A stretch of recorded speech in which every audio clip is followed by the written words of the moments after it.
Agora são 9h19 pelo horário oficial de Brasília. Quero cumprimentar o professor Paulo Moura, cientista político do canal Dextra, conosco no Bom Dia Agro desta segunda-feira, dia que marcamos os 100 dias do governo Lula. Professor Paulo Moura, bom dia, seja bem-vindo, é sempre um prazer ter o senhor conosco aqui nas nossas manhãs. Bom dia, Carlinha, bom dia aos amigos do Agro, prazer é meu. Vamos lá.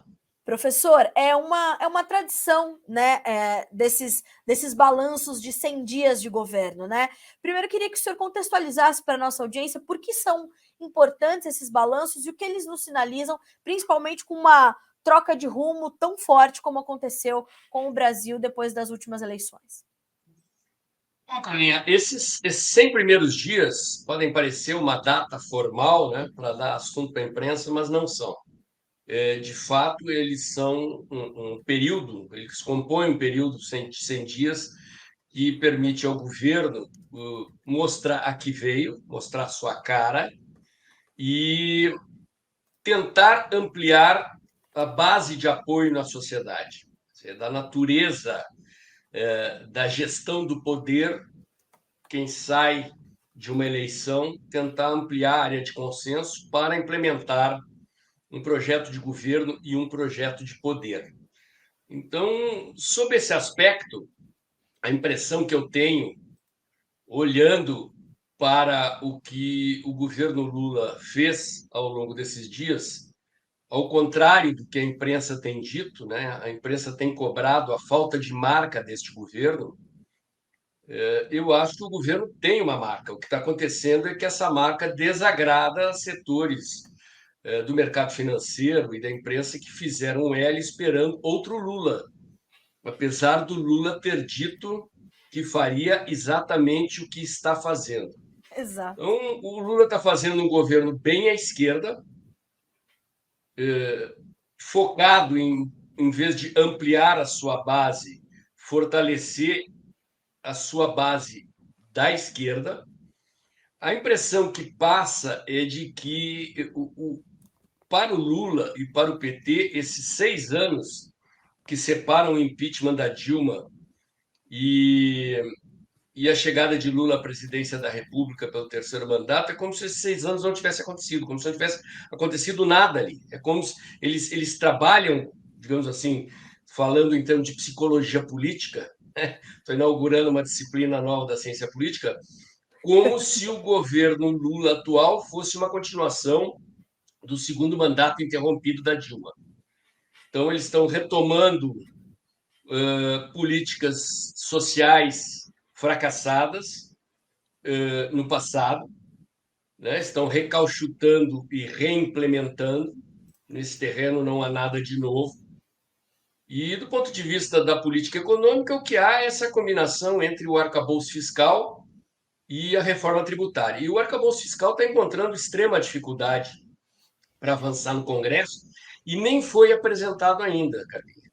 Quer dizer, a previsão inicial é que o texto legal, né, surpreendentemente, não ficou pronto.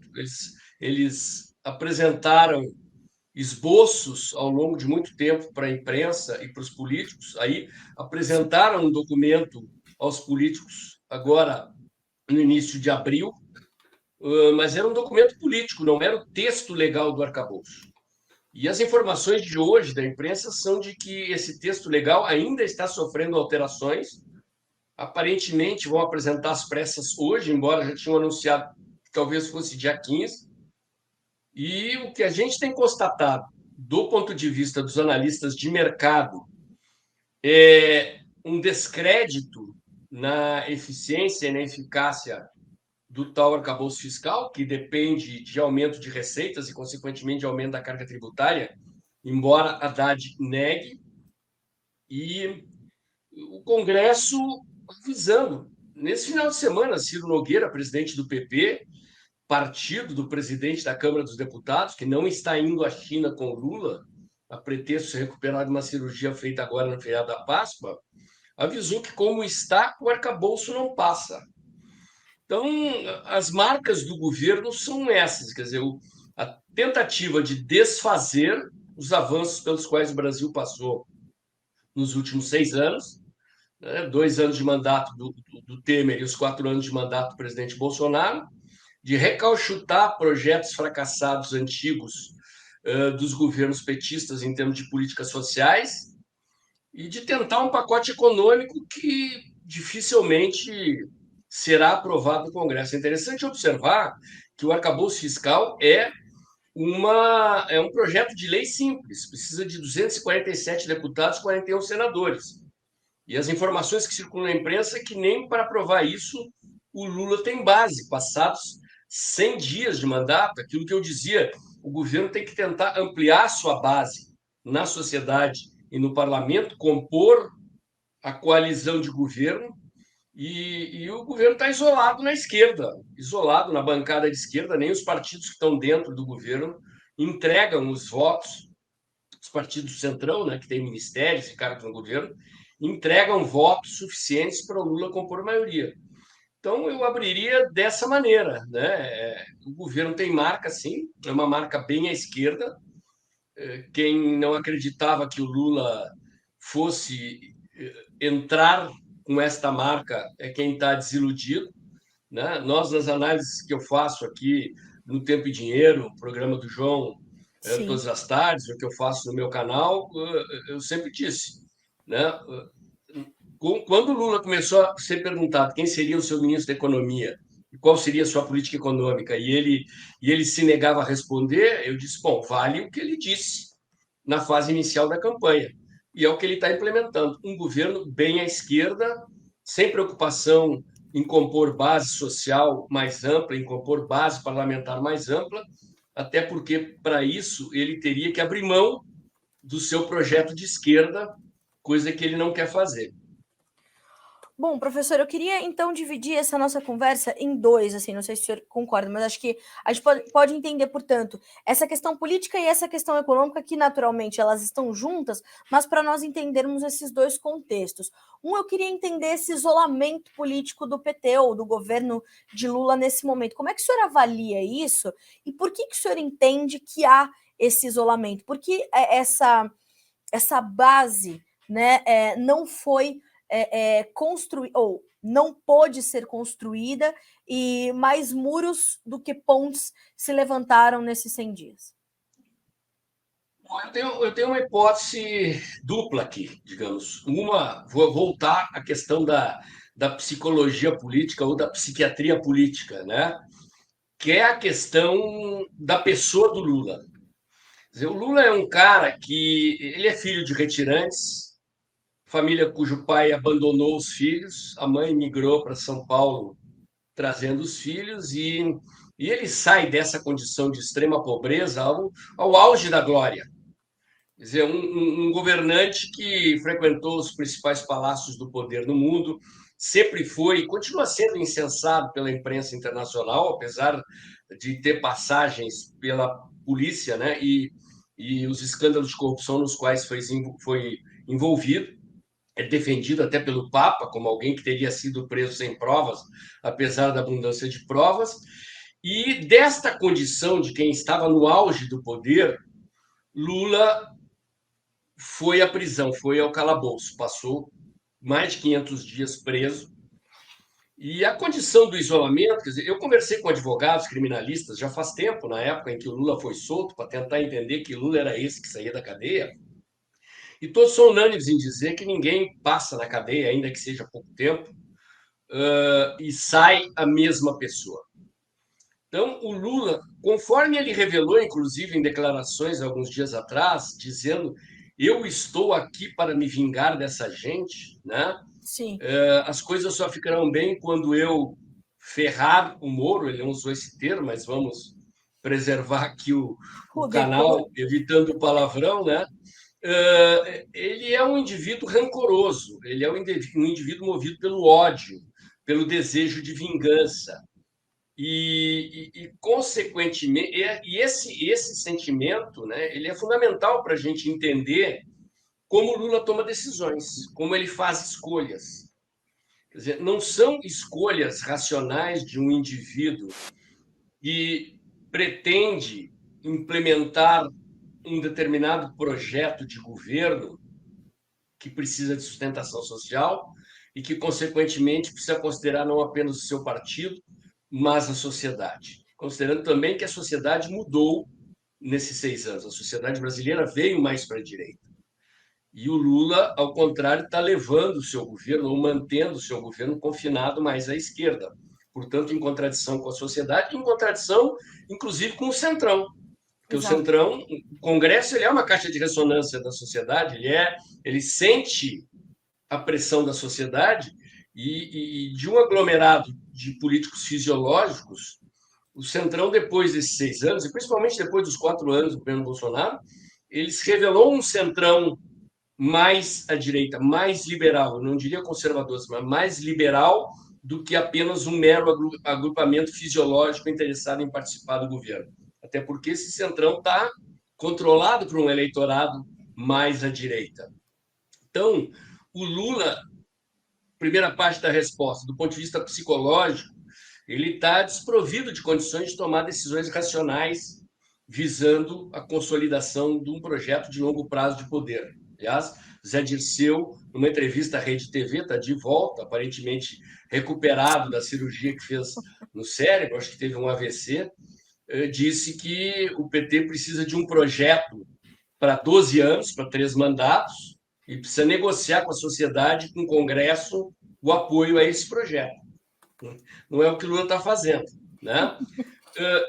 E do ponto de vista político, né, o Lula precisa se sustentar nessa base de esquerda, porque ele está sofrendo. O Haddad, que está fazendo um programa econômico que, ainda que seja incompetente, mal feito, ele tem embutido ali uma preocupação com uma responsabilidade fiscal, que depende de aumento de receitas, mas nem isso o PT tolera.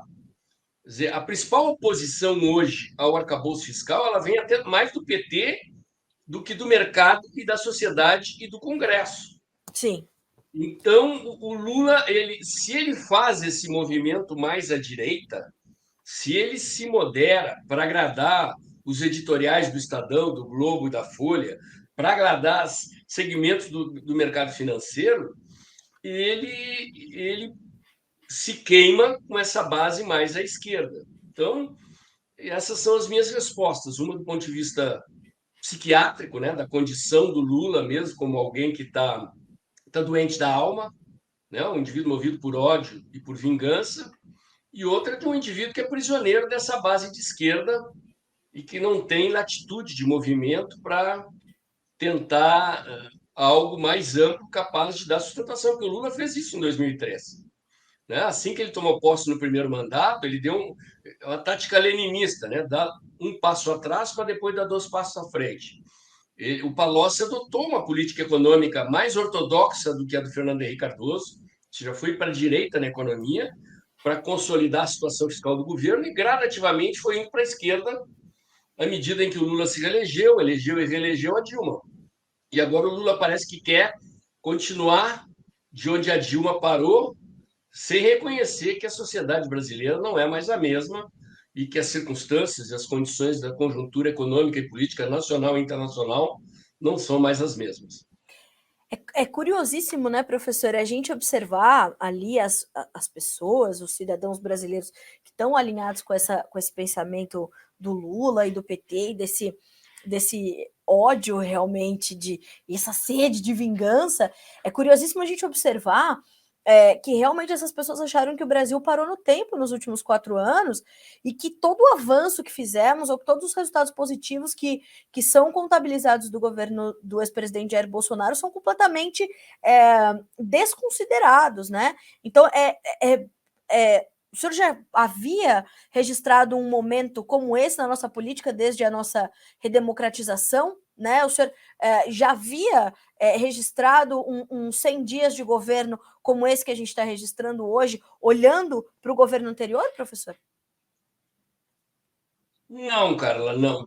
Desta maneira, não. Existe um elemento da cultura política tradicional brasileira, né, de que um governante, quando ganha a eleição sobre a oposição, ele tenta desfazer o que a oposição fez para imprimir as suas marcas. Né?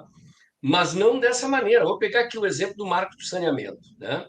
Quer dizer, um dos grandes problemas das chagas sociais brasileiras é essa questão da enorme parcela da população brasileira que não tem acesso à água potável e esgoto tratado.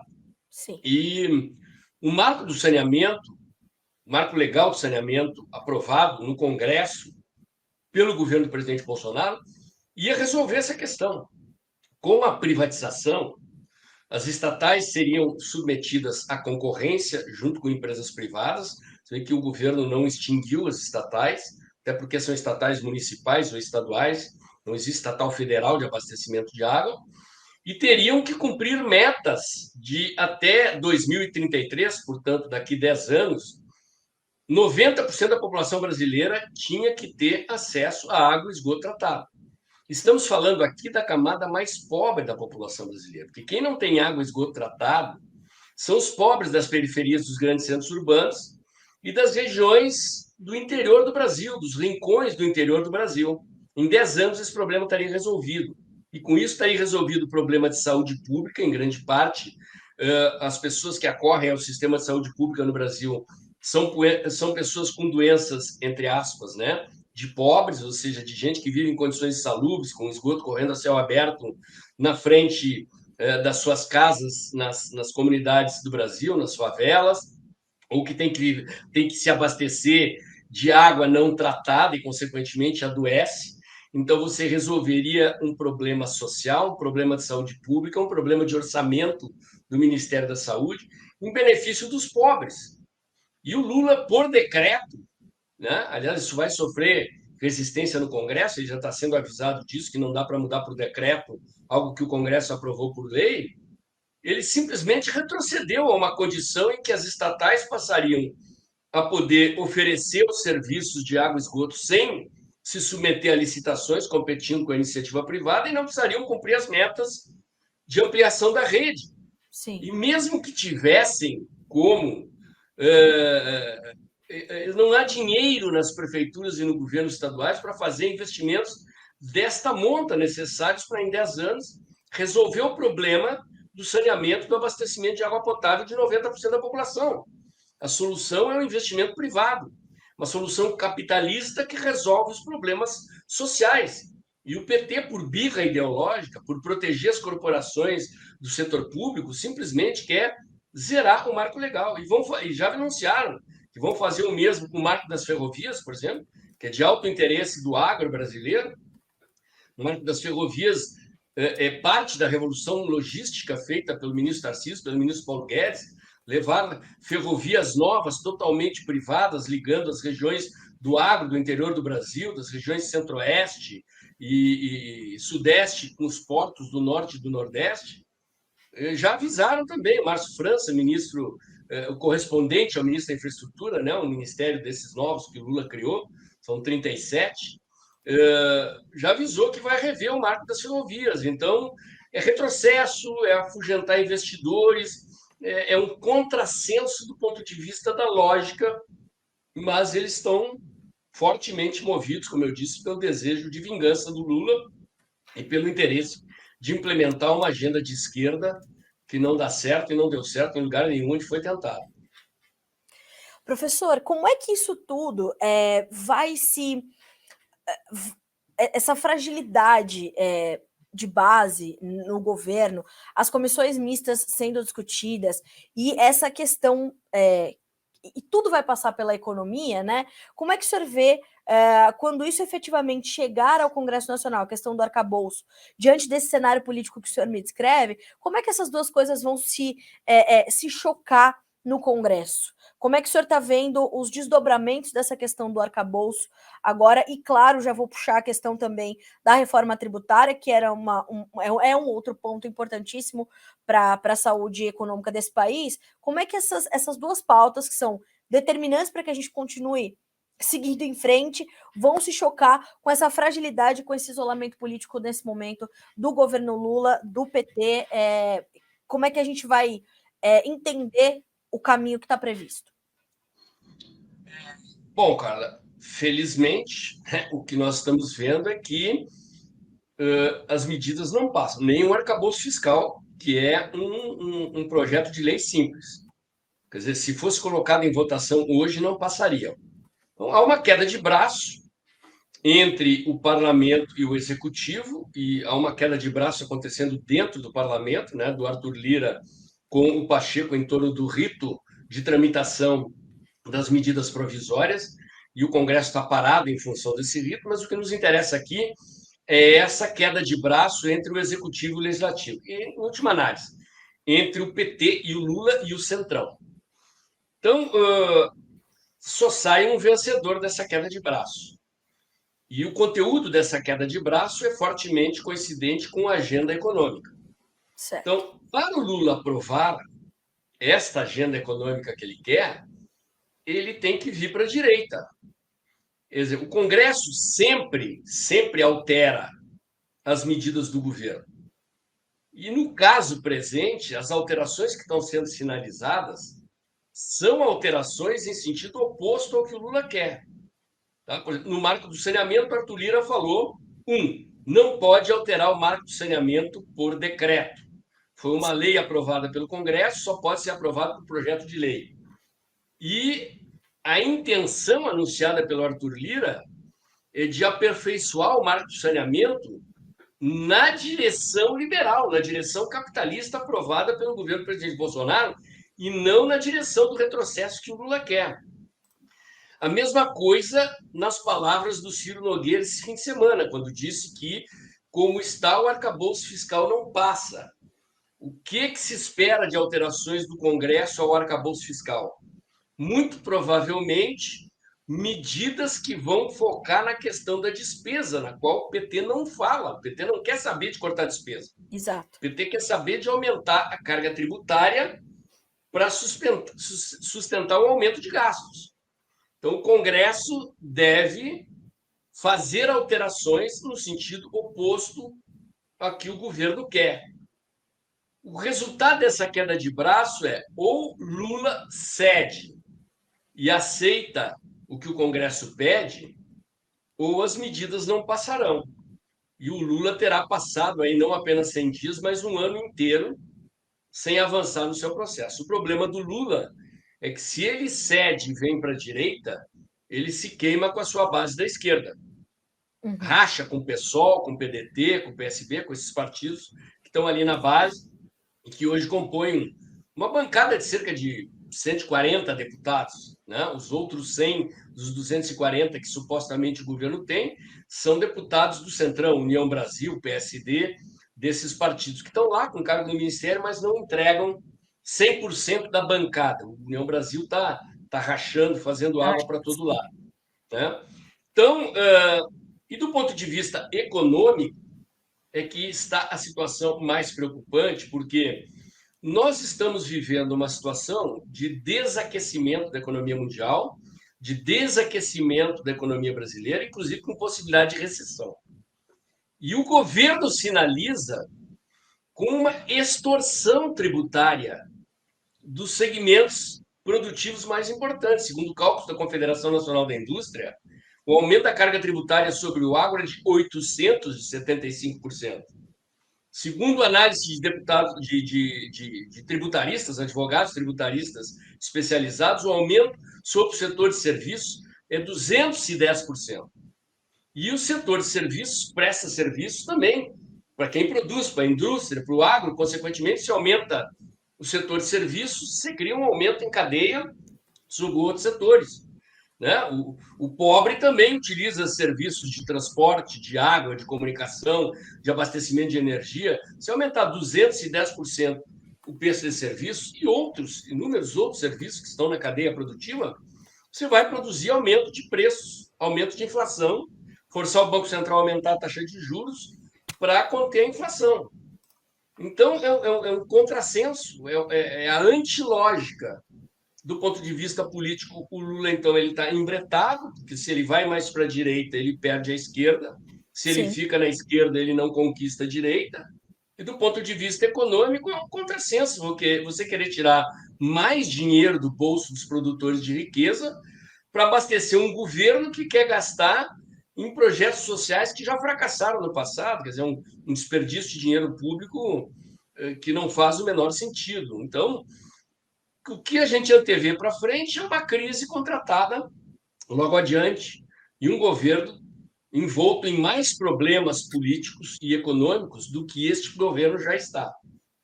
E é interessante, né, que o ministro da Fazenda disse que o arcabouço fiscal ia dar um choque de credibilidade na economia nacional. Difícil pensar como isso pode acontecer nas coisas como estão caminhando. Professor, como é que o senhor tem visto o agronegócio inserido nesses últimos 100 dias? Já se foi a China, o ministro Carlos Fávaro voltou, óbvio, com boas notícias, é o maior parceiro comercial do Brasil, se estreitou a relação, numa relação que já vinha muito boa, sempre houve uma boa relação com os chineses. Temos essa condição das invasões do MST se intensificando, estamos no abril vermelho, a CPI está protocolada, só precisa ser agora efetivada pelo presidente da casa, né, e se criar dar continuidade ao rito processual. A gente está falando das questões ali da recriação do Ministério do Desenvolvimento Agrário, a gente está falando das questões ambientais também, voltando às operações, né, do IBAMA nos últimos dias, amedrontando ali os produtores do norte do país. Como é que o senhor tem visto a inserção do agronegócio nesse contexto dos últimos 100 dias e qual o seu balanço para o nosso setor? O senhor que acompanha de perto, né, diariamente no programa do João, conosco aqui no Notícias Agrícolas, qual a sua contextualização desse período para o nosso setor, professor? De certa forma, Carlinha, a sua pergunta já traz as respostas. Você foi fazendo um inventário dos problemas, né? Dos E o João, problemas que esse governo está causando ao agro, e né? o E João me assim, ensinou, viu, professor? O João disse assim: ó, não faça isso, Carla, mas quando vi, já fiz. bom, eu voltaria àquela questão do Lula movido pelo ódio e pelo desejo de vingança. Sim. Né? Na campanha eleitoral, o Lula acusou o agro de ser fascista. E eu vejo aí dois vetores da ação política, para incluir algo mais no inventário aí que você não tocou. Um deles é este vetor da vingança, que a gente está vendo com a volta das invasões do MST, das operações do IBAMA perseguindo os produtores, multando, confiscando gado, né, e retirando o pessoal de propriedades que estão em discussão ali do ponto de vista legal, o direito de permanência de produtores que estão, digamos, buscando explorar as fronteiras agrícolas do Brasil. Então, é um movimento de vingança e acho que este movimento patrocinado pelo ministro da Agricultura com relação às notícias da China é uma tentativa de cooptação e de divisão do agro. Quer dizer, de ver que setores o governo pode atrair pelo apelo econômico, né? Digamos assim, do ponto de vista moral, é uma tentativa de corromper, de comprar e rachar o agro, levar para o lado do governo uma parte do agro que, que vende para a China, né? Eu acho possível vender para a China sem precisar se vender para o governo, porque a China precisa e vai continuar comprando. Claro. Mas é uma jogada politicamente dupla, né? Se vingar do agro fascista, segundo disse o Lula, e dividir o agronegócio para enfraquecer uma das principais bases sociais do governo do presidente Bolsonaro ao longo do tempo. Acho que na história do Brasil nunca houve um governo que tenha favorecido tanto o agro. E é absolutamente lógico e coerente, porque foi, é e continua sendo, e continuará sendo, a locomotiva da economia brasileira. Um dos setores mais competitivos da economia mundial hoje é o agro brasileiro. Então, é intolerável isso para o PT, saber que um segmento enorme da produção de riqueza no Brasil é contra o socialismo. Né? Então, enfim, tem um vetor econômico e um vetor político aí a ser considerado. Professor, é sempre um grande prazer ter o senhor conosco aqui. Eu, se deixar, eu fico aqui a manhã inteira perguntando coisas para o senhor. Eu sei que o senhor vai responder tudo. Então, mais vezes quero trazê-lo aqui, porque a nossa audiência consegue entender em que contexto, né, o Brasil está se inserindo. Isso é importantíssimo. E como eu sempre friso aqui no Bom Dia Agro, né, professor, o Estado permanece, os governos passam. Então, a gente precisa entender que vamos passar por isso, temos que passar entendendo o que está acontecendo, para que principalmente falando para a nossa audiência diretamente, o setor não seja pego de calças curtas, porque a gente já vê os investimentos mudando, a questão do crédito mudando, temos aí o Plano Safra para ser divulgado.